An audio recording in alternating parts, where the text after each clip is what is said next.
আয়োজিত আজকের এই আন্তর্জাতিক ইসলামী মহাসম্মেলনে দীর্ঘ সময় পর্যন্ত আপনারা দেশ খ্যাত হযরত উলামায়ে কেরামের কাছ থেকে দীর্ঘ আলোকপাত শুনেছেন।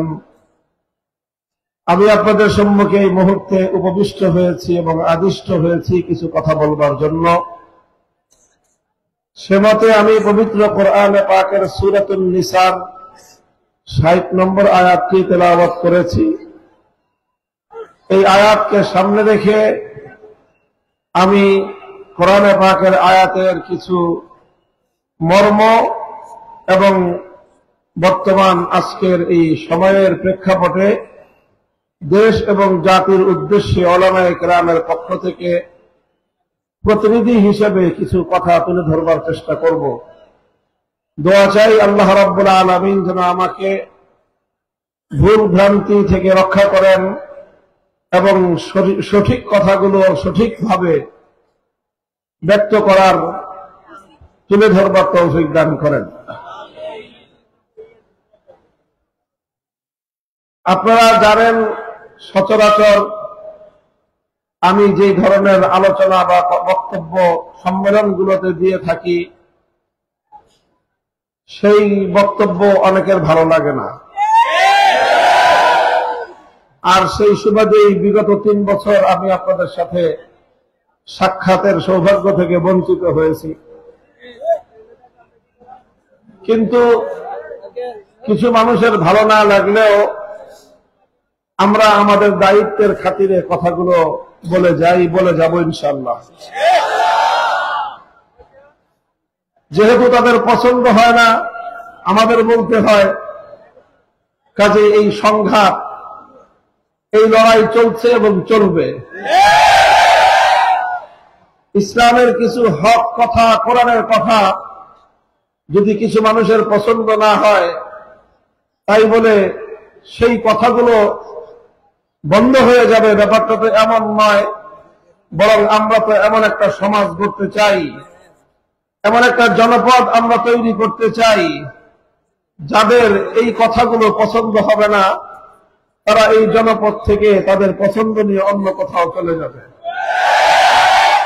আকাশপথ তো খোলাই আছে, জমিন দিয়ে যেতে না পারলেও আকাশে উড়াল দিয়ে চলে যাবেন।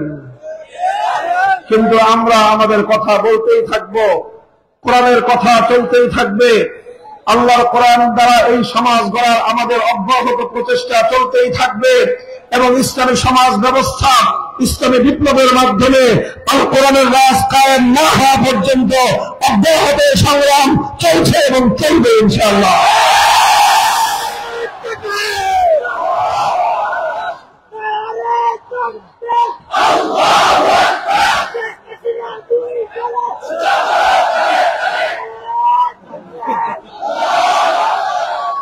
মুহতারাম হাজিরিন, পবিত্র কোরআনে পাকের যে আয়াতখানা আমি তেলাওয়াত করেছি আপনাদের সম্মুখে, তেলাওয়াতকৃত আলোচ্য এই আয়াতের মধ্যে আল্লাহ রাব্বুল আলামিন এক শ্রেণীর মানুষের প্রতি অত্যন্ত রাগ এবং ক্ষোভ নিয়ে, গোসা নিয়ে আল্লাহ প্রশ্ন রেখেছেন। আলাম তারা ইলাল্লাযীনা ইয়াযুমুনা আন্নাহুম আমানু বিমা উনজিলা ইলাইকা ওয়া মা উনজিলা মিন ক্বাবলিক, তোমরা কি দেখো না যে কিছু মানুষ এমন রয়েছে যারা নিজেদেরকে ঈমানদার বলে পরিচয় দেয়। ইয়াযুমুনা আন্নাহুম আমানু, তারা দাবি করে যে তারা ঈমানদার, অথচ ইউরিদুনা আন ইয়াতাহাকামু ইলা তাগুত, নিজেদেরকে এক আল্লাহর উপর ঈমানদার বলে পরিচয় দেওয়ার পরেও তারা তাগুতের বিচার ব্যবস্থাকে বিশ্বাস করে, তারা তাগুতের কাছে ফয়সালা চায়, তারা তাগুতের শাসন চায়। আল্লাহ এই আয়াতে স্পষ্ট ভাষায় বলতে চান, যারা ঈমানদার বলে পরিচয় দেবে তারা তাগুতকে কোনোদিন গ্রহণ করতে পারে না। আর যদি কেউ তাগুতের পক্ষপাতী হয়, কেউ যদি তাগুতের বিচারকে মেনে নেয়, কেউ যদি তাগুতের বিচার ব্যবস্থাকে ভালোবাসে, কেউ যদি তাগুতের শাসন ব্যবস্থাকে ভালোবাসে, আর কিছু হতে পারলেও ঈমানদার হতে পারে না। একেবারে স্পষ্ট কথা। কোরআনে পাক অনেক জায়গায় একই মর্মের ঘোষণা দিয়েছে। কোরআনে পাকের বহু সূরায় অনেকগুলো আয়াত কাছাকাছি মর্মের বর্ণিত হয়েছে, যার সবগুলোর মর্ম একই নতিজা এবং একই ফলাফলে গিয়ে মিলিত হয়। ফাত্তাবায়ানার রুশদু মিনাল গাই ফামান ইয়াকফুর বিত-তাগুত ওয়া ইউমিন বিল্লাহি ফাকাদ ইসতামসাকা বিল উরওয়াতিল উসকা। সত্য আর মিথ্যা আলাদা আলাদা হয়ে গিয়েছে, কোনটা সঠিক আর কোনটা বেঠিক স্পষ্ট হয়ে গিয়েছে। হক আর বাতিলের মধ্যে কোনো মিল নাই, হক এবং বাতিলের মধ্যে চূড়ান্ত পার্থক্য আল্লাহ পাক স্পষ্ট করে দিয়েছেন। সুতরাং যারা আল্লাহর উপর ঈমান রাখবে তারা তাগুতকে বিশ্বাস করতে পারে না, যারা তাগুতকে বিশ্বাস করে তাদের ঈমান আল্লাহর উপর থাকতে পারে না। পরিষ্কার কথা, আল্লাযীনা আমানু ইউকাতিলুনা ফী সাবিলিল্লাহ ওয়াল্লাযীনা কাফারু ইউকাতিলুনা ফী সাবিলিত তাগুত। যারা ঈমানদার তারা লড়াই করে আল্লাহর পথে, আর যারা কাফের তারা লড়াই করে, যারা বেঈমান তারা লড়াই করে তাগুতের পথে। যাদের পথ আল্লাহর দিকে আর যাদের পথ তাগুতের দিকে, আল্লাহর পথ আর তাগুতের পথ কখনো একদিকে চলতে পারে না। আল্লাহর পথের পথিকরা তাগুতের পথের পথিকদের সাথে কখনো একাকার হতে পারে না। তাদের মধ্যে হক আর বাতিলের লড়াই, তাদের মধ্যে চিরন্তন দ্বন্দ্ব, এক অঙ্গ চলছে, এক অঙ্গ চলবে, এক অঙ্গ চলতেই থাকবে।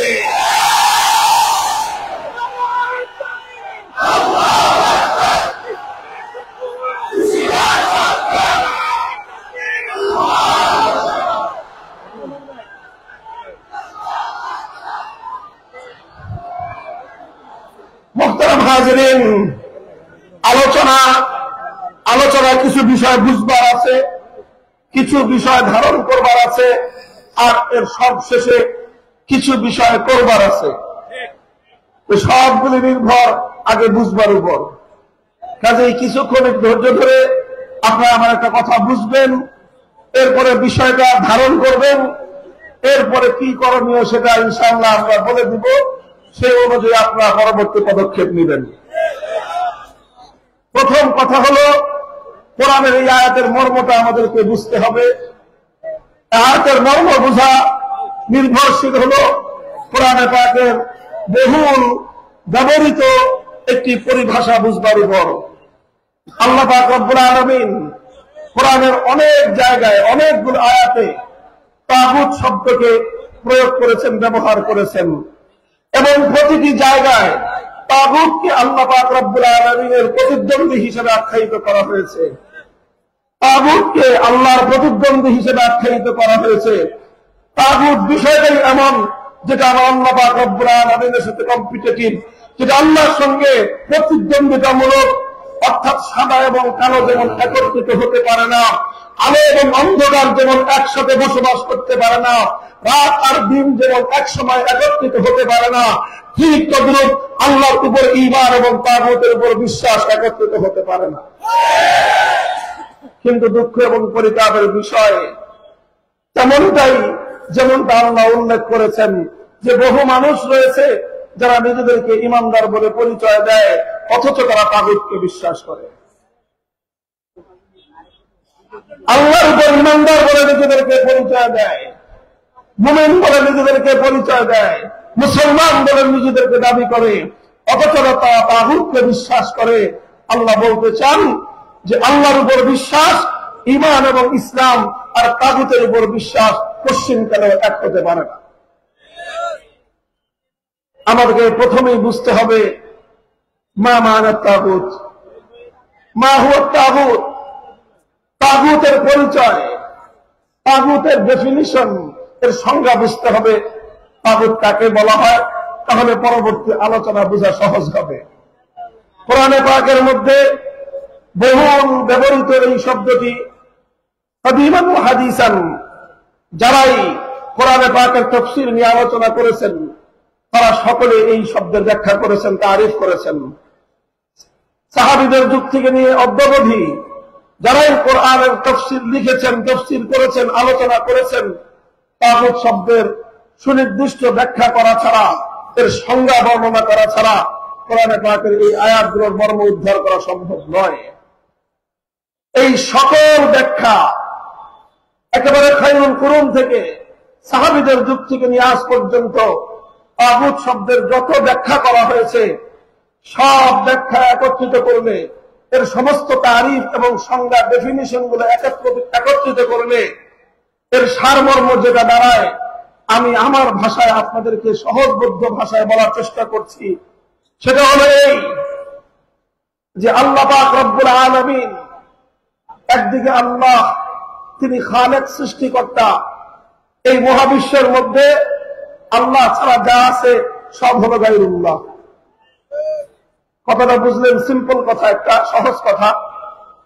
এই গোটা বিশ্ব চরাচরে আল্লাহ ছাড়া যা আছে সব কি? জোরে বলেন। আল্লাহ ছাড়া যা আছে সব কি? চাই সেটা জীবন্ত হোক, নির্জীব হোক, মানুষ হোক, ফেরেশতা হোক, জিন হোক, ইনসান হোক, দানব হোক, মানব হোক, যা কিছু আছে মহাবিশ্বের মধ্যে আল্লাহ হলেন এক এবং অদ্বিতীয়। আল্লাহ ছাড়া বাকি যা আছে সব হলো গায়রুল্লাহ। বুঝা গেল? গায়রুল্লাহ বুঝলেন? এবার তাগুত বুঝেন। কোন গায়রুল্লাহকে যখন আল্লাহর নির্ধারিত আসনে বসানো হয়, আবার বলছি, কোন গায়রুল্লাহকে যখন আল্লাহর আসনে সমাসীন করা হয়, কোন গায়রুল্লাহকে যখন আল্লাহর জন্য নির্ধারিত বৈশিষ্ট্য দেওয়া হয়, আর সেই গায়রুল্লাহ যদি আল্লাহর আসনে বসার উপর তার সম্মতি জ্ঞাপন করে, তখন সেই গায়রুল্লাহকে তাগুত বলা হয়। বুঝা গেল কথাটা? আবার সহজ ভাষায় বলছি, কোন গায়রুল্লাহকে যদি আল্লাহর জায়গায় বসানো হয়, সেই গায়রুল্লাহকেই তাগুত বলা হয়।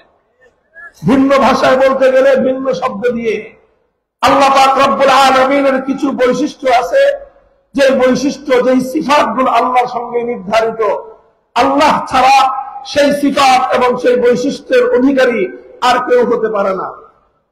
তো যেই বৈশিষ্ট্যগুলো আল্লাহর জন্যই সুনির্ধারিত, সেই সকল বৈশিষ্ট্য সমূহের মধ্যে থেকে কোন ব্যক্তি বৈশিষ্ট্য যদি কোন গায়রুল্লাহর জন্য অর্পণ করা হয়, কোন গায়রুল্লাহর জন্য সাব্যস্ত করা হয়, কোন গায়রুল্লাহর জন্য দাবি করা হয়, আর সেই গায়রুল্লাহ যদি তাতে সম্মত থাকে, সেই গায়রুল্লাহকে বলা হয় তাগুত। দৃষ্টান্ত দিয়ে বোঝাচ্ছি। যেরকম ধরেন, মহাবিশ্বের মধ্যে ইবাদতের হকদার একমাত্র কে? আর আসতে বলেন মিয়া, যুদ্ধ করতে হবে এটা নিয়ে, আপনারা মিলাইতেছে।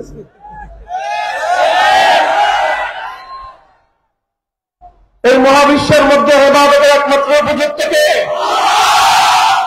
ইবাদতের উপযুক্ত যেহেতু এক আল্লাহ, সুতরাং আল্লাহ ছাড়া অন্য কারো জন্য যদি ইবাদত করা হয়, এক আল্লাহ ছাড়া যদি অন্য কারো জন্য পূজা করা হয়, তাহলে যার পূজা করা হচ্ছে, যার ইবাদত করা হচ্ছে, সে যদি এতে সম্মত থাকে, তাহলে তাকেই বলা হবে তাগুত।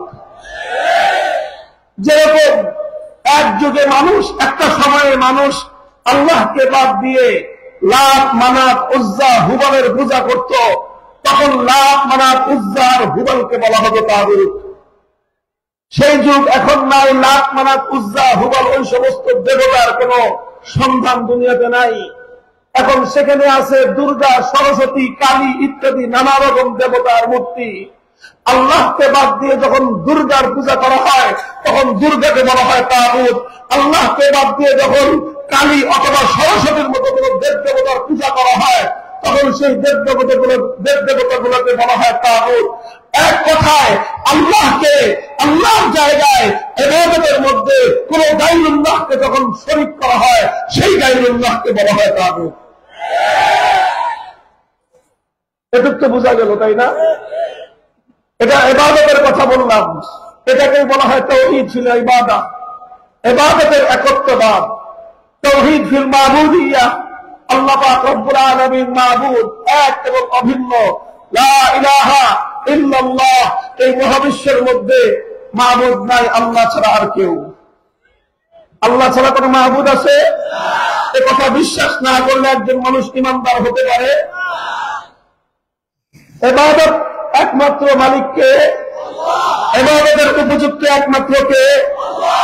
ইবাদত যেরকম আল্লাহর জন্য নির্ধারিত, লিসেন মি, কান খাড়া করে শুনুন, ইবাদত যেরকম একমাত্র আল্লাহর জন্য নির্ধারিত, ঠিক তদ্রূপ এই সৃষ্টি জগতের মধ্যে নিরঙ্কুশ ভাবে, চূড়ান্ত ভাবে, আনচ্যালেঞ্জেবল ভাবে, অপ্রতিদ্বন্দ্বী ভাবে বিধান তৈরি করবার একমাত্র ক্ষমতা আল্লাহর জন্য নির্ধারিত।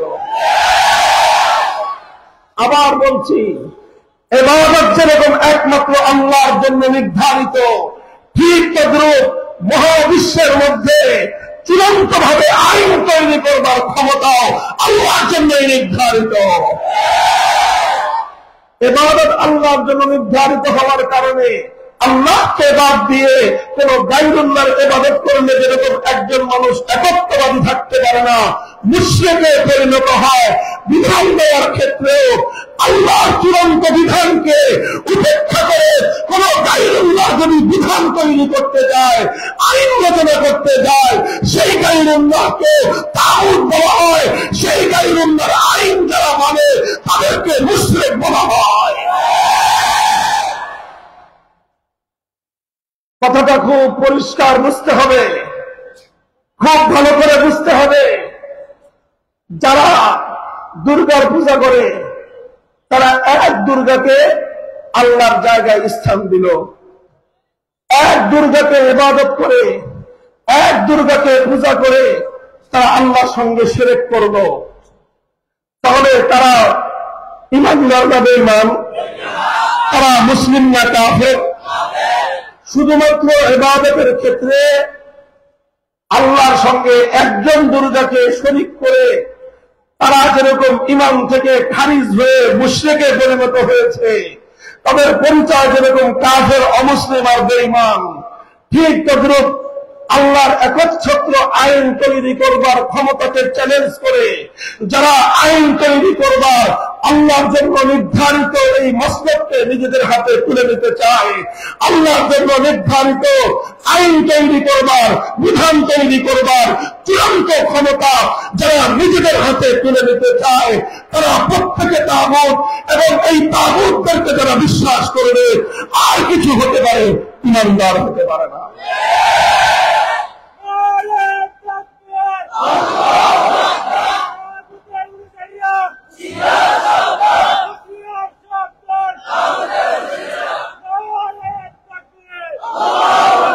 মুহতারাম হাজিরিন, বড় দুঃখ এবং পরিতাপের সঙ্গে বলতে হয়, মুসলিম সমাজের মধ্যে এমন মুসলমান খুঁজে পাওয়া কঠিন যে মুসলমান দুর্গার পূজা করে। পাওয়া যাবে? কথা বুঝেন নাই? মুসলিম নামধারী যারা আছে, মুসলমান পরিচয় দেয়, এদের মধ্যে কাউকে এমন পাওয়া যাবে যে দুর্গার পূজা করে? মুসলিম নামধারী পরিচয়ধারীদের মধ্যে এমন কোন মানুষ পাওয়া যাবে না যে সরস্বতী অথবা কালীর পূজা করে। অথচ মুসলিম নামধারী, মুসলমান পরিচয় ধারণকারী এই মানুষের মধ্যে শত শত নয়, হাজার হাজার নয়, লাখের কোটায় নয়, কোটি কোটি মুসলমান এমন পাওয়া যাবে যারা এক আল্লাহর আইনের পরিবর্তে শত শত তাগুতের বানানো আইনকে তারা বিশ্বাস করে। তাহলে একজন এক দুর্গাকে আল্লাহর সঙ্গে শিরক করলে যারা দুর্গার পূজা করে তাদেরকে আপনারা কি বলেন? তাদেরকে হিন্দু বলা হয়। কি বলা হয়? তারা হিন্দু ধর্মাবলম্বী, তারা মুসলিম নয়, তারা মুশরিক, তারা একত্ববাদী নয়। তাহলে একটা মূর্তিকে আল্লাহর সঙ্গে শিরক করবার কারণে যদি একজন মানুষ অমুসলিম আর কাফের হতে পারে, তাহলে যারা শত শত মানুষের কাছে আল্লাহর জন্য নির্ধারিত আইন তৈরি করবার ক্ষমতা হস্তান্তর করে, তারা হিন্দুদের চেয়ে ছোট মুশরিক হতে পারে না, বরং হিন্দুদের চেয়ে অনেক বড় মুশরিক এবং বেঈমান।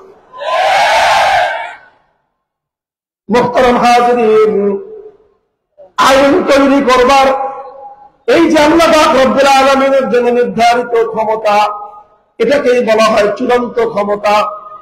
একটু বুঝেন, আমি একটা কথা খুব বারবার একটা কথাকে আমি রিপিট করছি, সেটা হলো আল্লাহর জন্য নির্ধারিত আইন তৈরি করবার চূড়ান্ত ক্ষমতা।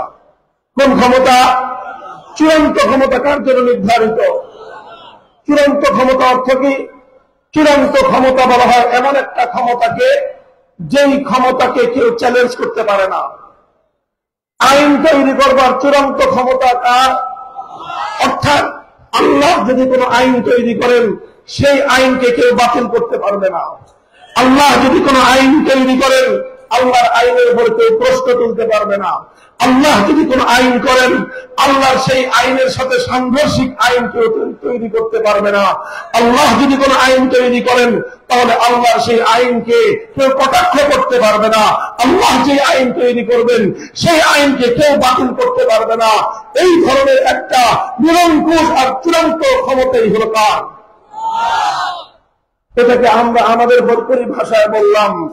এটাকে যদি আমরা রাষ্ট্রবিজ্ঞানের পরিভাষায় বলি, তাহলে এই ক্ষমতাটাকে বলা হয় সার্বভৌম ক্ষমতা, পাওয়ার অফ সভরেনিটি, অর্থাৎ সার্বভৌম চূড়ান্ত ক্ষমতা। বিধান তৈরি করবার ক্ষেত্রে, আইন তৈরি করবার ক্ষেত্রে এই সার্বভৌম ক্ষমতা ইসলাম বলেছে আল্লাহর জন্য নির্ধারিত। আর এটাকেই বলা হয় তাওহীদ ফিল হাকিমিয়া। কি বলা হয়? একটা হলো তাওহীদ ফিল ইবাদা, আর একটা হলো তাওহীদ ফিল হাকিমিয়া। ইবাদতের মধ্যে যেরকম আল্লাহর একত্ববাদকে বিশ্বাস না করলে একজন মানুষ ঈমানদার হতে পারে না, বিধান তৈরি করবার ক্ষেত্রে, আইন তৈরি করবার ক্ষেত্রে, হাকিমিয়তের ক্ষেত্রে যদি কেউ এক আল্লাহর একত্ববাদকে বিশ্বাস না করে, আজি কাজি পাজি অনেক কিছু হতে পারে, ঈমানদার হতে পারে না। এই কথাগুলো আমার বানানো কোনো কথা নয়। এই কথাগুলো কোরআনের পাতায় পাতায়, আল্লাহ নবীর হাদিসের পাতায় পাতায়, তাফসীর এবং হাদিসের ব্যাখ্যা গ্রন্থের পাতায় পাতায় আছে। তবে আমরা এই কথাগুলো বলি না। এই কথাগুলো আমরা বলি না। কেন বলি না? বললে অনেক সমস্যা, এই জন্য বলি না। কেন বলি না? বলতে গেলে ঘরে ঘরে লড়াই বাঁধবে, এই জন্য আমরা বলি না। কিন্তু আমরা কতকাল ঈমানের সঙ্গে শিরকের এই সংঘাতের বিষয়ে নীরবতার ভূমিকা পালন করব, এটা আজকের উলামায়ে উম্মতের কাছে আমার ছোট্ট জিজ্ঞাসা। নীরবতার এই দেওয়াল ভাঙতে হবে, তাগুতের পরিচয় জাতির সামনে তুলে ধরতে হবে। তাগুতকে উদ্ধার করার জন্য একত্ববাদী মুওয়াহিদিনদেরকে, একত্ববাদে বিশ্বাসী ঈমানদারদেরকে বড় পদক্ষেপ নিতে হবে। আল্লাহ নবীর হাদিস থেকে ছোট্ট একটা উদ্ধৃতি দেই। এই যে এটা যে শিরক, এটা যে আল্লাহ পাক রব্বুল আলামিনের সঙ্গে গায়রুল্লাহকে শিরক করা হয়। হযরত আদী ইবনে হাতিম রাদিয়াল্লাহু তাআলা আনহু, আল্লাহ নবীর একজন সাহাবী, তিনি খ্রিস্টান ছিলেন। খ্রিস্টান ধর্ম ত্যাগ করে যখন ইসলাম ধর্ম গ্রহণ করলেন, তিনি একজন তার গোত্রের সর্দার ছিলেন এবং তিনি খ্রিস্টান ধর্ম সম্পর্কে অনেক অভিজ্ঞ এবং জ্ঞানী একজন ব্যক্তি ছিলেন। তিনি আল্লাহ নবীর কাছে প্রশ্ন করলেন, ইয়া রাসূলুল্লাহ, কোরআনে পাকের সূরাতুল বারাআর মধ্যে আল্লাহ পাক রব্বুল আলামিন একটা আয়াত নাযিল করেছেন, আর সেই আয়াতের মধ্যে খ্রিস্টানদের সম্পর্কে একটা অভিযোগ করা হয়েছে। আমি যেহেতু খ্রিস্টান ছিলাম এবং আমি যেহেতু খ্রিস্টান ধর্মের সম্পর্কে আগাগোড়া চুলচেরা সবকিছু জানি, আমার সেই জ্ঞানের আলোকে কোরআনের এই আয়াতের মধ্যে উত্থাপিত খ্রিস্টানদের বিষয়ে অভিযোগটা আমার কাছে অমূলক মনে হয়, আমার বুঝে আসে না। আল্লাহ নবী বললেন, কি অভিযোগ? আদী ইবনে হাতিম রাদিয়াল্লাহু তাআলা আনহু বললেন, সূরাতুল বারাআর মধ্যে আল্লাহ বলেছেন, ইত্তাখাযু আহবারাহুম ওয়া রুহবানাহুম আরবাবাম মিন দুনিল্লাহ। আল্লাহ বলেছেন যে খ্রিস্টানদের মধ্যে, খ্রিস্টান জনগণ, খ্রিস্টানদের সাধারণ খ্রিস্টানরা, তারা এক আল্লাহকে বাদ দিয়ে তাদের নিজেদের মধ্যকার দুই শ্রেণীর মানুষকে আল্লাহর পরিবর্তে রব হিসেবে গ্রহণ করে নিয়েছে। কি হিসেবে? রব হিসেবে গ্রহণ করে নিয়েছে। তাদেরকে, দুই শ্রেণীর মানুষকে এক শ্রেণীর মানুষ হলো আহবারহুম, তাদের মধ্যে যারা আলেম, তাদের মধ্যে যারা জ্ঞানী সম্প্রদায় তাদেরকে। আর দ্বিতীয় শ্রেণী হলো রুহবানহুম, খ্রিস্টানদের মধ্যে যারা পাদ্রী শ্রেণী তাদেরকে। অর্থাৎ তারা তাদের জ্ঞানী সম্প্রদায়কে এবং তাদের পাদ্রী সম্প্রদায়কে, এই দুই সম্প্রদায়কে খ্রিস্টানরা আল্লাহর পরিবর্তে বা আল্লাহর জায়গায় আল্লাহর সমকক্ষ রব হিসেবে গ্রহণ করে নিয়েছে। আদী ইবনে হাতেম বললেন, ইয়া রাসূলুল্লাহ, আমি খ্রিস্টান ছিলাম, খ্রিস্টানদের সব কিছু রীতিনীতি আমার জানা আছে, খ্রিস্টানদের সমস্ত ধর্মীয় বিশ্বাস আমার জানা আছে।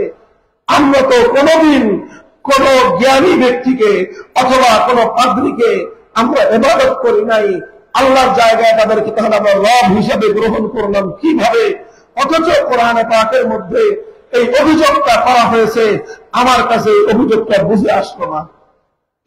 রাসূল আকরাম সাল্লাল্লাহু আলাইহি ওয়াসাল্লাম তখন পাল্টা প্রশ্ন ছুড়লেন আদী ইবনে হাতেমের কাছে, আদী, তুমি আমাকে একটা প্রশ্নের জবাব দাও আগে, তারপরে আমি তোমার প্রশ্নের জবাব দিচ্ছি। তুমি বলো দেখি, তোমাদের খ্রিস্টান ধর্মের মধ্যে এমন কোন বিষয় ছিল কিনা, আলাস্তুম হারামতুম মা হারামুহু ওয়া আহলালতুম মা আহাল্লুহু, এমন বিষয় ছিল কিনা যে আল্লাহ কোন একটা জিনিসকে বৈধ বলে দিয়েছেন, অথচ তোমাদের জ্ঞানী আর তোমাদের পাদ্রী সম্প্রদায় মিলে সেই জিনিসটাকে আল্লাহর বিধানের বিরুদ্ধে গিয়ে অবৈধ ঘোষণা করে দিত, অথবা উল্টাটা কোন একটা জিনিসকে আল্লাহ অবৈধ এবং বেআইনি করে দিয়েছে, অথচ তোমাদের জ্ঞানী এবং পাদ্রী সম্প্রদায় মিলে সেই অবৈধ বেআইনি জিনিসটাকে তারা সমাজের প্রয়োজনে নিজেদের ইচ্ছায় নিজেদের স্বার্থে তারা সেটাকে বৈধ এবং আইনসম্মত বলে ঘোষণা করে দিত। আর তারা যখন সম্মিলিতভাবে জ্ঞানী আর পাদ্রী সম্প্রদায় মিলে কোন একটা জিনিসকে বৈধ বলে দিত, তোমরা সাধারণ খ্রিস্টানরা সেটাকে বৈধ বলে গ্রহণ করে নিতে। তারা কোন একটা জিনিসকে অবৈধ বলে দিলে তোমরা সেটাকে অবৈধ এবং বেআইনি বলে গ্রহণ করে নিতে। এইরকম প্রবণতা তোমাদের মধ্যে ছিল কিনা? আদী ইবনে হাতেম বলেন যে হ্যাঁ, ইয়া রাসূলুল্লাহ, এইরকম প্রবণতা, এই রীতি, এই ধরনের সিস্টেম খ্রিস্টান ধর্মের মধ্যে ছিল। রাসূল আকরাম সাল্লাল্লাহু আলাইহি ওয়াসাল্লাম এবার বললেন, ফাতিলকা ইবাদাতুহুম, ফাতিলকা ইবাদাতুহুম, হে আদী, শুধুমাত্র পূজা করলেই ইবাদত হয় না, শুধুমাত্র পূজা করলেই শিরক হয় না, শুধুমাত্র পূজা করলেই আল্লাহ সমকক্ষ সাব্যস্ত করা হয় না। কাউকে পূজা করলে যেরকম শিরক হয়, কাউকে পূজা করলে যেরকম আল্লাহর একত্ববাদের উপর আঘাত করা হয়, ঠিক তদ্রুপ আল্লাহর আইনের বিরুদ্ধে গিয়ে যে গায়রুল্লাহ কোন বৈধতা এবং অবৈধতার বিধান দান করবে, সেই বিধানকে যারা মেনে নিবে তারাও আল্লাহর সঙ্গে তাদেরকে শরীক করলো, তারাও তাদের ইবাদত করলো। পূজা করলে যেরকম একজন মানুষ মুশরিকে পরিণত হয়, গায়রুল্লাহর আইনকে মনে প্রাণে মেনে নিলে একজন মানুষ মুশরিকে পরিণত হয়। মুহতারাম হাজিরিন, বড় দুঃখ এবং পরিতাপের বিষয়, বলেছিলাম কোটি কোটি মুসলমান আজ এমন পাওয়া যাবে, কোটি কোটি মুসলমান এমন পাওয়া যাবে বছর বছর হজ করে, প্রতিদিন 5 ওয়াক্ত নামাজ আদায় করে, রমজানে রোজা রাখে, যাকাতও ঠিক মতো দেয়, অথচ অসংখ্য ক্ষেত্রে আল্লাহর আইনের বিরুদ্ধে তাদের অভিযোগ রয়েছে। আল্লাহর বিধানের পরিবর্তে তারা গায়রুল্লাহর বিধানকে হাসি মুখে বরণ করে দেয়। শুধু বরণ করে দেয় না, অনেকে এমন আছে আল্লাহর আইনকে উৎখাত করে গায়রুল্লাহর আইন দুনিয়াতে বাস্তবায়ন করার জন্য তারা লড়াই করে, অথচ নিজেদেরকে আবার ইমানদার বলেও পরিচয় দেয়। এর চেয়ে দুনিয়াতে হাস্যকর কথা আর কিছুই হতে পারে না, এর চেয়ে দুনিয়াতে ভাওতাবাজির কথা আর কিছুই হতে পারে না, এর চেয়ে বড় মুনাফিকি দুনিয়াতে আর কিছুই হতে পারে না। পরিষ্কার কথা, তুমি যদি আল্লাহর উপর ইমানদার হয়ে থাকো, ইবাদত করার একমাত্র কার? তুমি যদি আল্লাহর উপর ইমানদার হয়ে থাকো, ইবাদত করবে একমাত্র কার? তুমি যদি আল্লাহর উপর ইমানদার হয়ে থাকো, তাহলে চূড়ান্ত ভাবে আইনদাতা হিসেবে বিশ্বাস করবে কাকে? আল্লাহ আমাদেরকে বুঝবার তৌফিক দান করেন। এই কথাটা আমি কেন বলতেছি? দুইটা কারণে বলতেছি। এক তো হলো আজ বর্তমানে যুব প্রজন্মের মধ্যে, ইয়াং জেনারেশনের মধ্যে বিপুলভাবে স্কুল, কলেজ, ইউনিভার্সিটির ছাত্রদের মধ্যে তাওহীদ এবং শিরকের এই কনসেপ্ট তারা জানতে চেষ্টা করতেছে। বিভিন্ন জায়গা থেকে তারা জানতেছে, বুঝতেছে। উলামায়ে কেরামের উচিত তাগুত সম্পর্কে এই জাতিকে অবহিত করা। তাগুতের ধারণা যদি উলামায়ে কেরাম এই যুব সম্প্রদায়কে সঠিকভাবে না দেয়, তাহলে এই যুব সম্প্রদায় তারা কিন্তু বসে থাকবে না। তারা কিন্তু প্রস্তুত হচ্ছে সমাজ থেকে সকল প্রকার তাগুত উৎখাত করার জন্য। আপনারা যদি তাদেরকে সঠিক দিক নির্দেশনা না দেন, তারা স্বেচ্ছায় তাগুতের বিরুদ্ধে লড়াই করার জন্য রণাঙ্গন তৈরি করবে, যুদ্ধের ময়দান তারা তৈরি করে দেবে।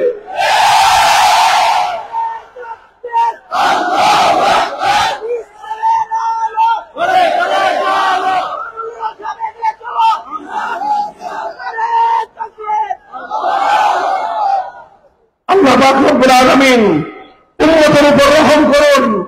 উম্মতে মুহাম্মাদিয়ার উপমধ্যে আল্লাহর আইনের পরিবর্তে কোন মানুষের বানানো আইন দ্বারা সমাজ বিচার হওয়া, সমাজ শাসিত হওয়া, সমাজের মধ্যে আল্লাহর আইনের পরিবর্তে কোন গায়রুল্লাহর আইন কার্যকর থাকা, এই অভিশাপ মুসলমানদের মধ্যে এক সময় ছিল না। সাহাবীদের যুগে ছিল না, খেলাফতে রাশেদার যুগে ছিল না, খেলাফতে বনু উমাইয়ার যুগে ছিল না, খেলাফতে বনু আব্বাসিয়ার যুগে ছিল না। শেষ পর্যন্ত খেলাফতে বনু আব্বাসিয়ার যুগে মুসলমানদের উপরে এক ফিতনা আসে। সেই ফিতনার নাম হলো তাতারি ফিতনা। তাতারিরা, এই মঙ্গোলিয়ানরা মুসলমানদের উপর আগ্রাসন চালায়, বাগদাদকে ধ্বংস করে, মুসলমানদেরকে ব্যাপক হত্যাযজ্ঞ করে বিশাল মুসলিম এলাকাটা দখল করে নেয়। দখল করেই ক্ষান্ত হয় নাই, সর্বপ্রথম এই তাতারিদের মাধ্যমে মুসলিম জাতির উপর এই অভিশাপ নেমে আসে। তাতারিরা, তাদের যে নেতা চেঙ্গিস খান, এই চেঙ্গিস খানের বানানো আইনের একটা বই ছিল। সেই বইটাকে ইতিহাসের পাতায় বলা হয় ইয়াসেক। এই ইয়াসেক নামক চেঙ্গিস খানের রচিত আইন মুসলিম সমাজের মধ্যে তারা কার্যকর করে দেয়। এই মুসলমানদের উপরে অভিশাপ আসে। অভিশাপ আসার পর এই ভয়ঙ্কর বিপদ মুসলমানদের উপর চেপে বসবার পর, এই বিপদটা ছিল বাগদাদের বিপর্যয়ের চেয়ে বড় বিপদ। মুসলমানদের লক্ষ লক্ষ মুসলমানকে হত্যা করার চেয়েও মুসলমানদের জন্য বড় বিপদ ছিল আল্লাহর আইনকে উৎখাত করে চেঙ্গিস খানের আইনকে সেই জায়গায় কার্যকর করা। উলামায়ে উম্মত বসে থাকেন নাই।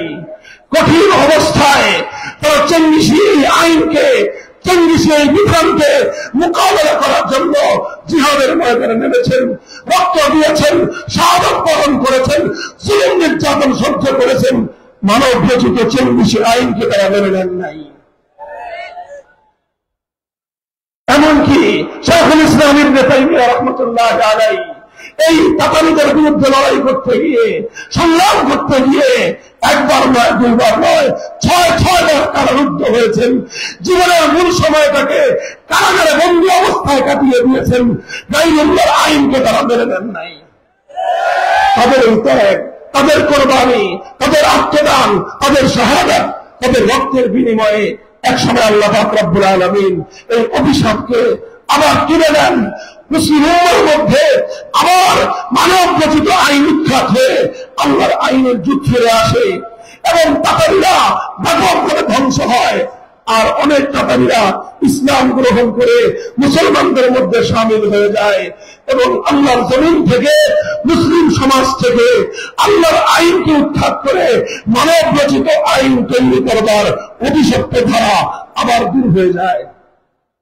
ইতিহাস বলছি সংক্ষিপ্ত। এভাবে চলতে থাকলো আবার মুসলমানদের যুগ, এভাবেই চলতে থাকলো মুসলিম সমাজ। খেলাফতে ওসমানিয়ার দীর্ঘ সময় পর্যন্ত গোটা মুসলিম বিশ্ব কোথাও গায়রুল্লাহর আইন দ্বারা মুসলমানরা শাসিত হতো না। এরপরে আসলো একটা যুগ, যেই যুগটা হলো পশ্চিমা ইউরোপিয়ানদের সাম্রাজ্যবাদের আগ্রাসনের যুগ।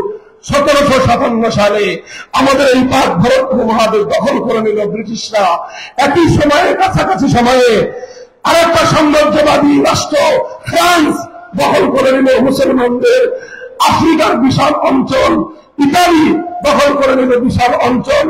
এই তিনটা সাম্রাজ্যবাদী শক্তি ব্রিটিশ, ফ্রান্স আর ইতালি মুসলিম ভূখণ্ডগুলোকে দখল করে প্রতিটা ভূখণ্ডে তারা যেই কাজ করলো সেটা হলো আল্লাহর আইন উৎখাত করে তারা ব্রিটিশ প্রবর্তিত আইন, সাম্রাজ্যবাদের প্রবর্তিত আইনের দ্বারা দেশ, জাতি এবং রাষ্ট্রকে তারা শাসন করতে আরম্ভ করলো। মোহতারাম হাজিরিন, 1757 সালে আমাদের এই পাক ভারত উপমহাদেশে এই অভিশপ্ত ধারা যখন চালু হলো, সেই হযরতে শাহ আব্দুল আজিজ মুহাদ্দিস দেহলভী রাহমাতুল্লাহ আলাইহি সর্বপ্রথম তিনি ফতোয়া দিলেন। তিনি ফতোয়া জারি করলেন যে এই ভারতে মুসলমানদের সংখ্যা যতই থাকুক না কেন, মুসলমানরা যতই নির্বিঘ্নে নামাজ, রোজা, হজ, যাকাত পালন করতে পারুক না কেন, যেহেতু মুসলিম জাতির এই ভূখণ্ড, মুসলিম সমাজ যেহেতু এখন আর আল্লাহর আইনের দ্বারা শাসিত হয় না, সুতরাং এগুলো এখন দারুল ইসলাম নেই, এটা দারুল ভারত তথা সক্রিয় কমিউনিটি দেশে পরিণত হয়েছে। শাহ আব্দুল আজিজের ফতোয়া হলো এই, শাহ আব্দুল আজিজ রহমতুল্লাহ আলাইহির ফতোয়ার সার কথা হলো এই, যেই ভূখণ্ড গায়রুল্লাহর আইনের দ্বারা শাসিত হয় সেই ভূখণ্ডে মুসলমানরা যতই নিরাপদ থাকুক সেই ভূখণ্ডে দারুল ইসলাম হতে পারে না, সেই ভূখণ্ড দারুল হরম। এবং পরবর্তী ফতোয়া হলো সেই দারুল হরমকে আবার পরিবর্তন করে আল্লাহর আইন কার্যকর করার জন্য, দারুল ইসলামে ফিরিয়ে আনার জন্য জিহাদ করা প্রতিটি মুসলমানের জন্য ফরজে আইন। এই ফতোয়ার আলোকে ভারতবর্ষের উন্নত মুসলিমা, ভারতবর্ষের মুসলমানরা জিহাদের প্রস্তুতি নেবেন। 1831 সালে বালাকোটের রণাঙ্গনে সৈয়দ আহমদ রহমতুল্লাহ আলাইহির নেতৃত্বে জিহাদ পরিচালিত হলো। বালাকোটের জিহাদ, ওই জিহাদে সংখ্যায় মুসলমানরা কম ছিলেন, দুর্বল ছিলেন। ইংরেজদের কাছে তারা শাহাদাত বরণ করলেন, তারা পরাস্ত হয়ে গেলেন। সৈয়দ আহমদ রহমতুল্লাহ আলাইহি শাহাদাত বরণ করলেন, আল্লাহর আইন বাস্তবায়ন করতে পারেন নাই, কিন্তু এক মুহূর্তের জন্য গায়রুল্লাহর আইনের সামনে মাথা নত করেন নাই। চললো, সংগ্রাম চলতে থাকলো, চলতে চলতে 1857 সাল আসলো। 1857 সালের আগে সৈয়দ তায়েফা হাজী ইমদাদুল্লাহ মুহাজির মক্কি রাহমাতুল্লাহ আলাইহির নেতৃত্বে ওনারা একটা খেলাফত ঘোষণা করলেন। সেই খেলাফতে আল্লাহর আইন কার্যকর করলেন। থানা ভবন ছিল সেই খেলাফতের রাজধানী। সেই খেলাফতের আমিরুল মুমিনিন ছিলেন হাজী ইমদাদুল্লাহ মুহাজির মক্কি। সেই খেলাফতের প্রধান বিচারপতি ছিলেন রশিদ আহমদ গঙ্গুহি। সেই খেলাফতের প্রধান সেনাপতি ছিলেন হাফেজ আমিন শহীদ রহমতুল্লাহ আলাইহি। সেই খেলাফতের প্রধানমন্ত্রী ছিলেন কাসেম নানভী রহমতুল্লাহ আলাইহি। এইভাবে ওনারা ব্রিটিশ প্রবর্তিত আইনকে উৎখাত করে আল্লাহর আইনের দ্বারা মুসলিম সমাজ পরিচালনা করার চেষ্টা করলেন। এর বিরুদ্ধে ব্রিটিশরা আগ্রাসন চালালো, হামলা চালালো, যুদ্ধ হলো। সামনের রণাঙ্গনে হাজী সাহেবরা সহ সমস্ত খেলাফতের সৈনিকরা যুদ্ধে অংশগ্রহণ করলেন, জিহাদ করলেন, অকাতরে সামনের রণাঙ্গনে রক্ত দিলেন, শাহাদাত বরণ করলেন। প্রধান সেনাপতি হাফেজ আমিন রহমতুল্লাহ আলাইহি শাহাদাত বরণ করলেন, জীবন দিলেন, রক্ত দিলেন। হাজার হাজার আলেম শহীদ হলো, ফাঁসিকাষ্ঠের জন্য। কিন্তু গায়রুল্লাহর আইন মুহূর্তের জন্য মেনে নেন নাই। মুহতারাম হাজিরিন, 1857 সালের সামনের রণাঙ্গনের সেই জিহাদের প্রেক্ষিতে মুসলমানরা পরাস্ত হয়ে গেল। সাম্রাজ্যবাদ আরো কঠিন ভাবে মুসলমানদের উপর জেগে বসল। 10 বছর এইভাবে চলবার পর 1866 সালে সেই হুজ্জাতুল ইসলাম কাসেম নানভী রহমতুল্লাহ আলাইহির নেতৃত্বে ওনারা দারুল উলুম দেওবন্দ কায়েম করলেন। উদ্দেশ্য ছিল শিক্ষা দীক্ষার মাধ্যমে আবার এমন একজন মুসলমান সৈনিক তৈরি করা হবে যারা আবার আল্লাহর জমিন থেকে ব্রিটিশ প্রবর্তিত মানব রচিত এই আইন উৎখাত করে আবার আল্লাহর আইনের যুগ ফিরিয়ে আনবে। 80 বছর, কত বছর? 1866 সাল থেকে 1947 সাল পর্যন্ত 80 বছর সংগ্রাম করার পর ওনারা কামিয়াব হলেন, সফলতা লাভ করলেন। ব্রিটিশরা এই দেশ থেকে পালিয়ে যেতে বাধ্য হল। যখন এদের স্বাধীন হবে তখন এই জাতির কাছে প্রশ্ন ছিল নতুন করে এই দেশটা কিভাবে চলবে। তখন এই দেশে দুই জাতি বসবাস করত, প্রধানত বেশি ছিল হিন্দু আর মুসলমান, অন্য ছোট ছোট কিছু জাতি ছিল শিখ, বৌদ্ধ ইত্যাদি, কিন্তু প্রধান দুই জাতি হিন্দু আর মুসলমান। হিন্দু আর মুসলমানদের মধ্যে হিন্দুরা ছিল সংখ্যাগরিষ্ঠ মুসলমানদের তুলনায়। এই জন্য মুসলমানরা চিন্তা করবেন এখন হলো গণতন্ত্রের যুগ, হিন্দু আর মুসলমান যদি একসঙ্গে আমরা রাষ্ট্র গঠন করি, হিন্দুদের সংখ্যাধিক্যের কারণে এই রাষ্ট্রে আমরা আল্লাহর আইন কার্যকর করতে পারবো না। তখন মুসলমানরা চিন্তা করলেন যে এত যুদ্ধ করলাম, এত সংগ্রাম করলাম, এত লড়াই করলাম, এত রক্ত দিলাম, যদি আল্লাহর কোরআনের বিধান কায়েম করতে না পারি তাহলে এই যুদ্ধ করে লাভ হলো কি? এই জন্য তখন তারা সিদ্ধান্ত নিলেন যে আমরা মুসলমানদের জন্য আলাদা একটা ভূখণ্ড তৈরি করব। শুরু হলো পাকিস্তান আন্দোলন। ওলামায়ে কেরাম পাকিস্তান গঠন করার জন্য ঐক্যবদ্ধ হলেন। সেখানে পাকিস্তান উদ্দেশ্য ছিল না, উদ্দেশ্য ছিল সংবিধান হবে আল্লাহর কোরআনের সংবিধান, বিধান হবে আল্লাহর কোরআন অনুযায়ী, আইন চলবে একমাত্র কার। আর সেই বিধান তৈরি করার জন্য, কোরআনী শাসনের সেই রাষ্ট্র গঠন করার জন্য ভারত উপমহাদেশের অনেক মুসলমানরা অনেক ত্যাগ স্বীকার করেছে, অনেক সংগ্রাম করেছে। তবে সবচেয়ে বেশি ত্যাগ যাদের, সবচেয়ে বেশি সংগ্রাম যারা করেছে সেটা হলো এই বাংলার মুসলিম সমাজ। এই বাংলাদেশের আমার পূর্বপুরুষরা তারা কোরআনী শাসন কায়েম করার জন্য সবচেয়ে বেশি ত্যাগ দিয়েছে, সবচেয়ে বেশি কোরবানি করেছে, সবচেয়ে বেশি শাহাদাতের রক্ত দিয়েছে। পশ্চিম পাকিস্তানেরা, পশ্চিম পাকিস্তানি খানপাখানরা তারা ইসলামী হুকুমত কায়েম করার জন্য অত ত্যাগ দেয় নাই, অত কোরবানি দেয় নাই, অত চেষ্টা করে নাই এই বাংলার মুসলমানরা যতটা করেছে। এভাবে 1947 সালে একটা রাষ্ট্র হলো, যে রাষ্ট্রের নাম হলো পাকিস্তান। উদ্দেশ্য ছিল সেই রাষ্ট্রের সংবিধান হবে আল কোরআন।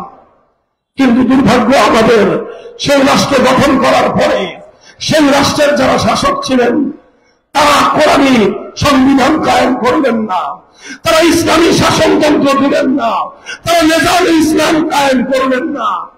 কায়েম না করে তারাও আবার সেই নতুন করে সেই পুরাতন ব্রিটিশ প্রবর্তিত আইনের দ্বারা রাষ্ট্র শাসন করতে আরম্ভ করলেন। ওলামায়ে কেরাম তাদেরকে বারবার বুঝালেন, বারবার বললেন জাতির সঙ্গে যে ওয়াদা করেছেন যে কোরআনী শাসন কায়েম করবেন সেই ওয়াদা বাস্তবায়ন করেন। শাসকরা তখন বলতো যে হুজুর, রাষ্ট্রটা এখনো শিশু রাষ্ট্র, কিছুদিন সময় দেন, এই রাষ্ট্রটা একটু বড় হলে আমরা এখানে কোরআনী শাসন কায়েম করব। হুজুররা কিছুদিন সহ্য করলেন, বছর যায়, দিন গড়ায়, 10 বছর, 15 বছর, 20 বছর। শাসকদেরকে বলা হলো যে আপনারা কোরআনী শাসন কায়েম করেন না কেন? বলেছে শিশু রাষ্ট্র। হুজুররা বলে আপনাদের এই শিশু বালেগ হবে কবে? 20 বছরের বুড়া খাটাস, এখনো বালেগ হয় নাই, আর কবে বালেগ হবে? কবে প্রাপ্তবয়স্ক হবে? তারা বলে এখনো শিশু, এখনো শিশু।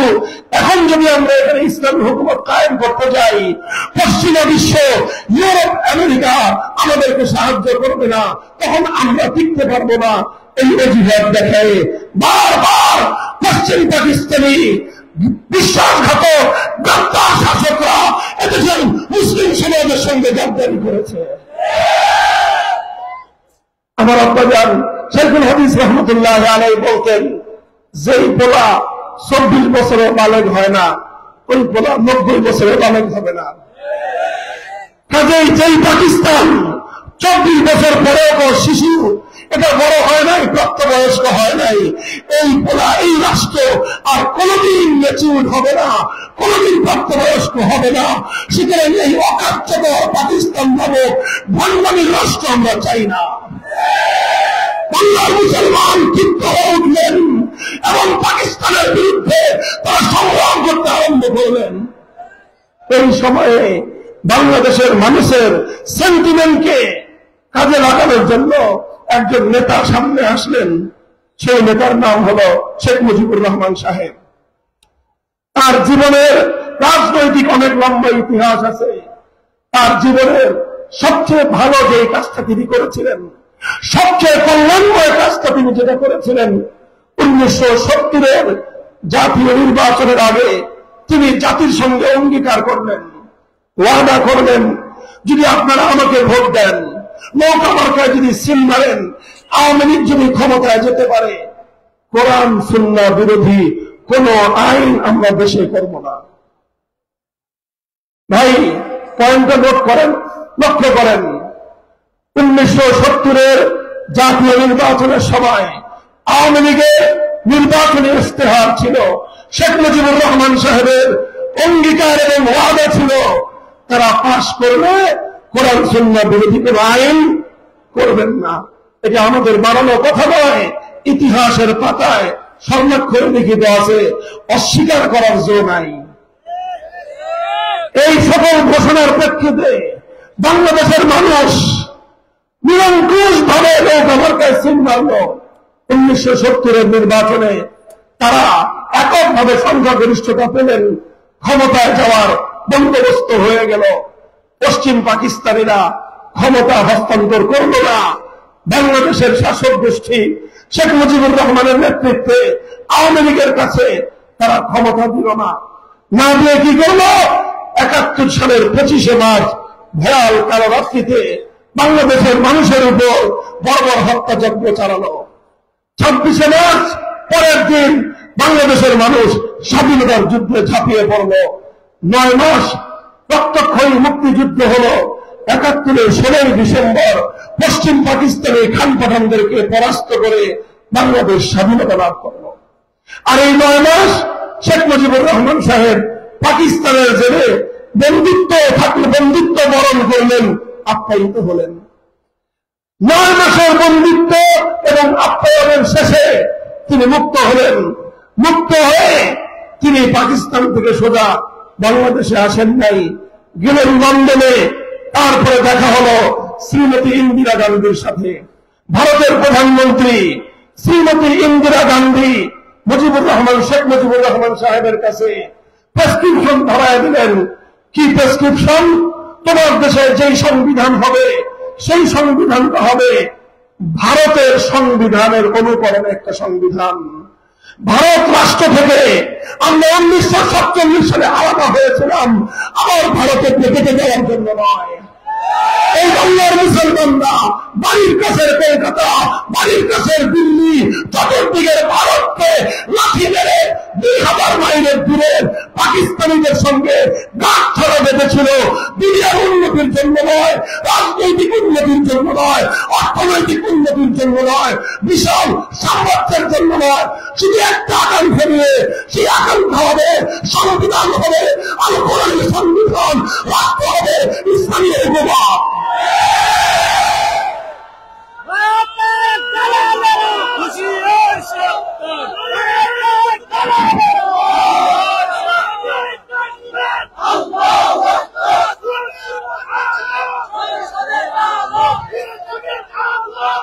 মুহতারাম হাজিরিন, লক্ষ্য করেন, শেখ মুজিবুর রহমান সাহেব 1971-এর স্বাধীনতার কিছুদিন পর মুক্তি পেয়ে তিনি যখন বাংলাদেশে আসলেন, ততদিনে 71 সাল শেষ হয়ে 72 সাল শুরু হয়ে গেছে। 72 সালে তিনি একটা সংবিধান প্রণয়ন করলেন। কিছু মানুষের দ্বারা একটা সংবিধান এই জাতির কাঁধের উপর চাপিয়ে দিলেন।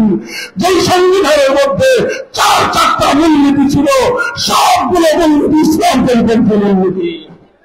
সেই 4 মূলনীতি ছিল গণতন্ত্র, সমাজতন্ত্র, ধর্মনিরপেক্ষতাবাদ, জাতীয়তাবাদ, এক হবে ধর্মনিরপেক্ষতা নামক একটা কুফরি মতবাদ তিনি জাতির উপর চাপিয়ে নিলেন। আর এই সংবিধান প্রণয়নের মাধ্যমে তিনি সত্যিকার জাতীয় নির্বাচনের আগে যে ওয়াদা করেছিলেন, যে অঙ্গীকার করেছিলেন, সেই ওয়াদা ভঙ্গ করলেন, জাতির সঙ্গে গাদ্দারি করলেন। ৭২-এর সংবিধান ছিল জাতির সঙ্গে গাদ্দারির সংবিধান। ৭২-এর সংবিধান ছিল ৭১-এর মুক্তিযুদ্ধের পরিপন্থী চেতনার সংবিধান। ৭২-এর সংবিধান ছিল মুসলমানদের হাজার বছরের ইচ্ছা এবং অভিপ্রায়কে প্রতিফলিত করে ভারতের দালাল রাষ্ট্র প্রতিষ্ঠার সংবিধান।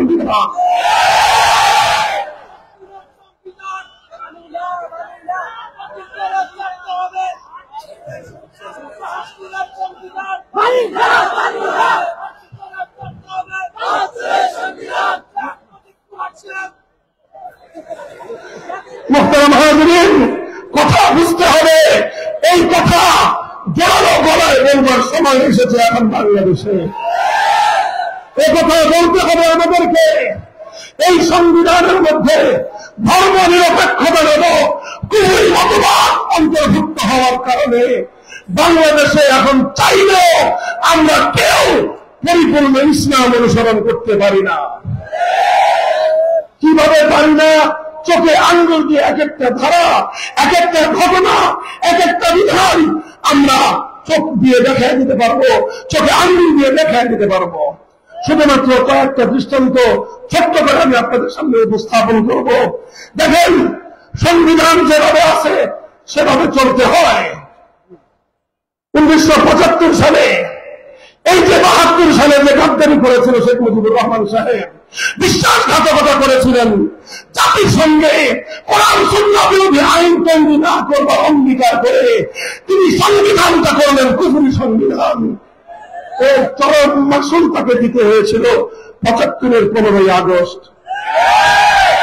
গাদ্দারির ফসল ছিল সেটা, জাতির সঙ্গে বিশ্বাসঘাতকতার ফসল ছিল সেটা। এরপরে যারা ক্ষমতায় আসলেন কিছু পরিবর্তন করলেন, ধর্ম নিরপেক্ষতা বাদ দিয়ে সংবিধানের মধ্যে আল্লাহর উপর অবিচল আস্থা এবং বিশ্বাস সংযুক্ত করা হয়েছিল। সংবিধানের শুরুতে বিসমিল্লাহির রহমানির রহিম সংযুক্ত করা হয়েছিল। এটা একটা গোজামিল ছিল।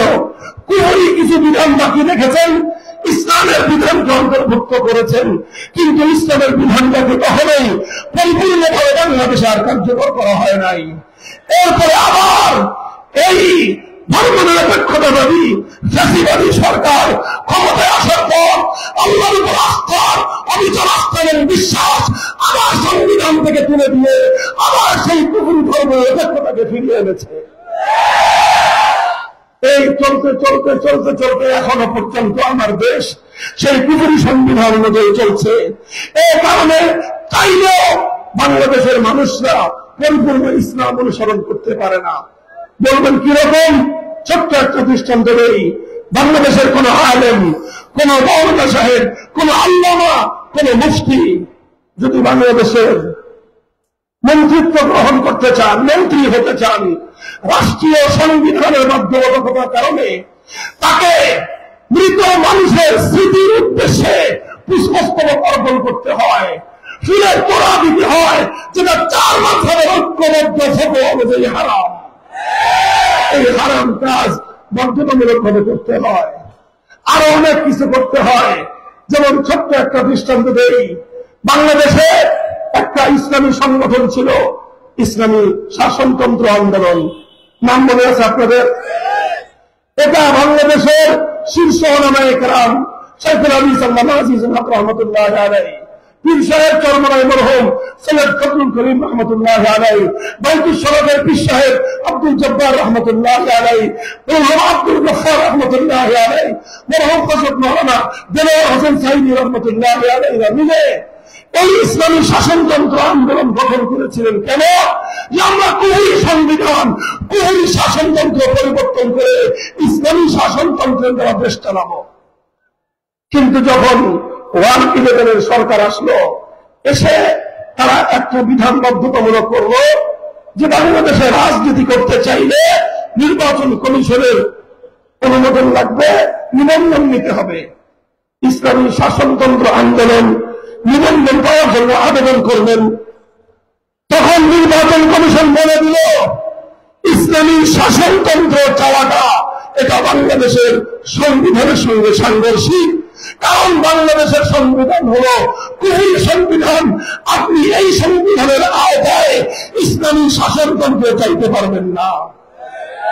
তখন তারা বাধ্য হলেন, তাদের হৃদয় রক্তক্ষরণ হয়েছে, চোখে অশ্রু ঝরেছে, একান্ত বাধ্য হয়ে শাসনতন্ত্র শব্দ বাদ দিয়ে তাদেরকে ইসলামী আন্দোলন নামে নিবন্ধন নিতে হয়েছে। এই দুঃখ শুধু ইসলামী আন্দোলনের নেতা কর্মীদের একার নয়, এই দুঃখ বাংলাদেশের 18 কোটি ইমানদারদের হৃদয়ে রক্তক্ষরণ হওয়া উচিত। কিন্তু আমরা জানি না আমাদের দুঃখ থাকবে কোথায়। এর চেয়ে বড় মর্মান্তিক আরেকটা বিষয়, শুনেন, লক্ষ্য করেন, বাংলাদেশ জামাতে ইসলামী একটা সংগঠন আছে, এই হক বাতিলের আলোচনা অন্য বিষয়। বাংলাদেশ জামাতে ইসলামের নিবন্ধন বাংলাদেশের সর্বোচ্চ আদালত হাইকোর্ট বাতিল করে দিয়েছিল। জানেন কেন বাতিল করেছিল? কেন? ৭১-এর ভূমিকার কারণে না। কেন? তারা সাহাবায়ে কেরামকে মেজারে হক মানে না এই জন্য না। কেন? তারা আম্বিয়ায়ে কেরামের ইসমতে বিশ্বাস করে না এই জন্য না। এই সকল কারণে না, তাদের নিবন্ধন বাতিল করা হয়েছিল শুধুমাত্র এই কারণে, কারণ তাদের গঠনতন্ত্র এবং দলীয় সংবিধানে এক আল্লাহর সার্বভৌমত্বের কথা বলা হয়েছে। অর্থাৎ তাদের সংবিধানের মধ্যে শুধু তাওহীদের কথা ছিল।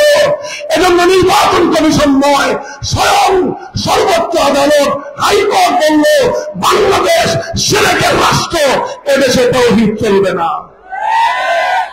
মুসলমান, তোমরা নাকে তেল দিয়ে ঘুমাও, তোমরা নাকে তেল দিয়ে ঘুমাও। এই ভূখণ্ড যেখানে আবু শরীয়তুল্লাহ ফরজ আন্দোলনের জন্য রক্ত দিয়েছিলেন, মুসলমানদের মধ্যে ফরজ বিধান যেন রক্ষা পায় এই জন্য তারা জিহাদ করেছিলেন। আর ফরজ বিধান তো দূরের কথা, এখন বাংলাদেশে একত্ববাদ বিশ্বাস করা যাবে না যদি এই সংবিধান মানা হয়। কোন জায়গায় আছি আমরা? বলবেন হুজুর তাহলে আপনার বক্তব্য কি? আমার বক্তব্য শেষ। আমি এই জায়গাটায় সকলের দৃষ্টি আকর্ষণ করে উলামায়ে কেরামের পক্ষ থেকে প্রতিনিধি হিসেবে একটা কথা বলতে চাই। আমার মুরব্বী সমতুল্য আল্লামা নুরুল হক সাহেব হুজুর সহ মুরব্বীরা এখানে আছেন। আমার কথা যদি ভুল হয় আপনারা সকলের সামনে শুধরে দিবেন, আমার কথার সাথে যদি আপনাদের দ্বিমত থাকে আপনারা বলে দিবেন। আর যদি কিছু না বলেন ধরে নিব যে এটাই বাংলাদেশের আলেম সমাজের বক্তব্য। পরিষ্কার? আমি বলতে চাই এখন বাংলাদেশের সবচেয়ে আলোচিত বিষয় হল সংবিধান সংস্কার। সংবিধান সংস্কারের জন্য আমাদের আলেম ওলামাদের মধ্যে কাউকে কাউকে তারা পরামর্শের জন্য ডেকেছেন। হয়তো আমাদের সুযোগ আসবে কথা বলার, টেবিলে আমরা কিছু বলবো, কিছু গবেষণাপত্র দাখিল করব, অনেক লম্বা লম্বা বক্তব্য সহ সংবিধান সংস্কারের অনেক প্রস্তাব দিব। সেগুলো সব আপন জায়গায় ঠিক আছে, কিন্তু একটা কথা শুধু টেবিলে বদ্ধ ঘরে বলবো না, বাংলার আকাশ বাতাস প্রকম্পিত করে একটা কথা বলতে চাই। সেই কথাটা হলো এই বাংলার মাটিতে আমরা সংবিধানের মধ্যে এমন একটা ধারা সংযুক্ত দেখতে চাই, সেই ধারাটা হবে সার্বভৌমত্বের মালিককে। সুতরাং আল্লাহর সার্বভৌমত্বের বিরুদ্ধে, আল্লাহর আইনের বিরুদ্ধে যে কোনো আইন হবে, যে কোনো নীতিমালা হবে, যে কোনো বিধান হবে, সমস্ত বিধান বাংলার মাটিতে অকার্যকর এবং বাতিল হবে।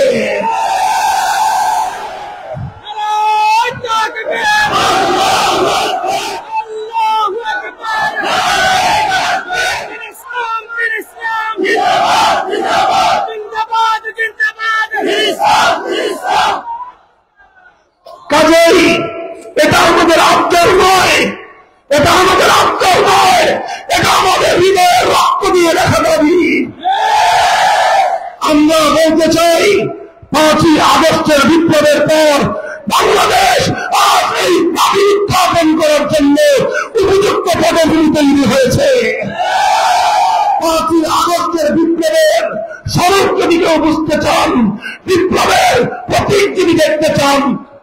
আমি বলবো দুপুরের পর থেকে নিয়ে আসর পর্যন্ত 1 থেকে 1.5 ঘন্টা বাংলাদেশ দেখুন। 5ই আগস্ট 2024 সালের দুপুর 2টা থেকে 3টা-4টা পর্যন্ত 2 ঘন্টার বাংলার টেকনাফ টিভিতে নিয়ে দেখুন। একটা দৃশ্য সকলের চোখে পড়বে, সকলের কানে বাজবে। সেটা হলো 15 বছরে গোটা বাংলাদেশে শিরকের যত কপি মূর্তি তৈরি করা হয়েছিল, বাংলার সাধারণের সন্তানেরা, বাংলার বীর তৌহিদি জনতা 2 ঘন্টার মধ্যে সমস্ত মূর্তি ভেঙে বঙ্গোপসাগরে বসিয়ে দিয়েছে।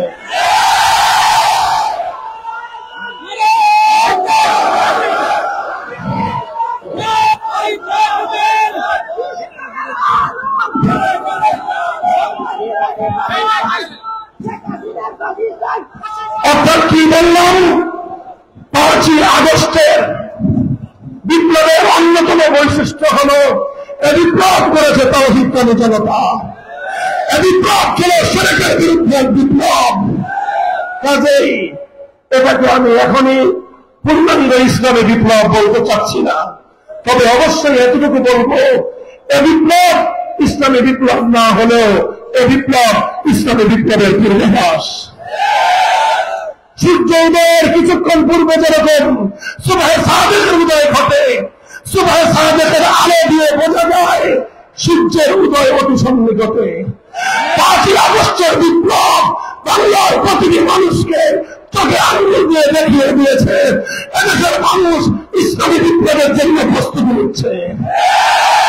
শুধু কওমি মাদ্রাসার ছাত্র নয়, যারা কওমি মাদ্রাসাকে জঙ্গি উৎপাদনের প্রজনন কেন্দ্র বলতেন, দিন ভুলে যান। তাওহীদের সৈনিক শুধু কওমি মাদ্রাসায় নয়, প্রতিটি বিশ্ববিদ্যালয়ে তৈরি হচ্ছে, প্রতিটি কলেজে কলেজে তৈরি হচ্ছে। এরা তাওহীদের জন্য জীবন দেওয়ার জন্য প্রস্তুত হচ্ছে। ইনশাআল্লাহ আমরা এজন্য শান্তিপ্রিয়ভাবে বলছি, দাবি উত্থাপন করছি যে আল্লাহর আইনের বিরুদ্ধে, কোরআন সুন্নাহর আইনের বিরুদ্ধে বাংলাদেশে কোনো আইন, কোন নীতিমালা কার্যকর হবে না। এই ব্যবস্থা নতুন প্রবর্তিত সংবিধানে অন্তর্ভুক্ত থাকতে হবে। কেউ যদি বলেন যে হুজুর যদি না করে তাহলে কি করবেন? যদি এবার ইসলামের এই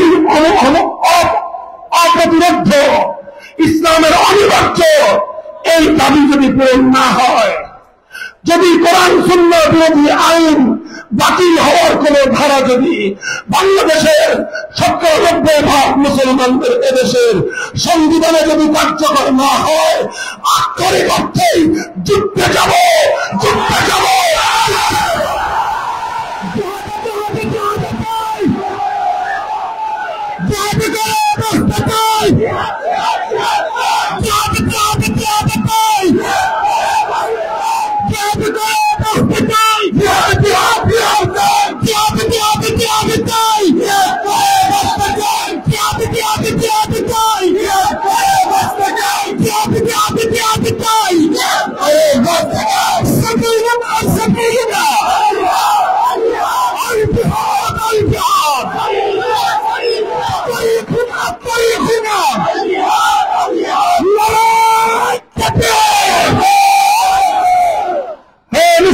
প্রস্তুতি নাও।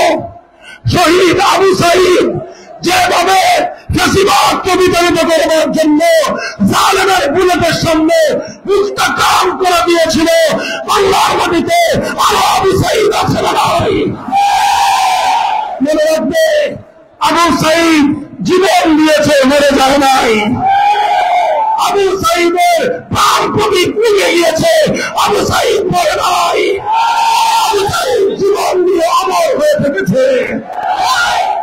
যদি এক ফ্যাসিবাদকে বিতাড়িত করবার জন্য 2000 মানুষের রক্ত যেতে পারে, 2000 মানুষের যদি জীবন যেতে পারে এক জালিমের পতনের জন্য, তাহলে আল্লাহর কোরআনের রাজ কায়েম করার জন্য, ইসলামী ক্রান্ত বিপ্লবের জন্য 2000 নয়, 2 লক্ষ নয়, যদি 2 কোটি মানুষের জীবনের প্রয়োজন হয়, শহীদ ঈদগাহে জমায়েত হতে কারা প্রস্তুত? ইসলামী বিপ্লব, বিপ্লব, বিপ্লব, ইসলামী বিপ্লব, বিপ্লব, বিপ্লব, ইসলামী বিপ্লব। সাবিলুল্লাহ, সাবিলুল্লাহ, আল জিহাদ, আল জিহাদ, তরিকুল্লাহ, তরিকুল্লাহ, আল জিহাদ, আল জিহাদ। মামলাত এগিয়ে চলো, আল্লাহ তোমার সাথে, আল্লাহ তোমার সাথে। মাউল হক এগিয়ে চলো, আল্লাহু আকবার। আমরা আমাদের কথা যথা সময়ে বলে রাখলাম, কাজেই কেউ যেন অজুহাত করতে না পারে যে হুজুর আপনারা এত গরম হয়ে গেলেন, আগে তো কিছু বললেন না।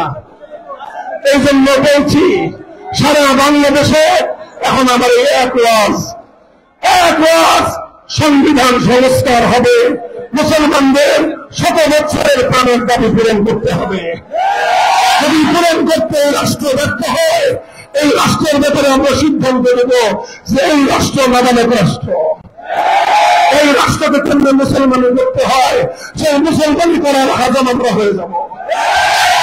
মুসলমানি করে 90% মুসলমানের এই দেশটাকে, রাষ্ট্রকে মুসলমানদের রাষ্ট্র হিসেবে গঠন করতে হবে। প্রস্তুতি নাও, প্রস্তুতি শুরু করো। কলেজ, ইউনিভার্সিটি, সকল স্তরের ছাত্র জনতা হাতে হাত রাখো। ইসলামী জনতা ঐক্যবদ্ধ হও। বাংলার মাটির অনিবার্য বিপ্লব হবে ইসলামী বিপ্লব। বাংলাদেশ হবে ইসলামের বাংলাদেশ। শাসনতন্ত্র হবে ইসলামের শাসনতন্ত্র। সংবিধান হবে আল কোরআনের সংবিধান।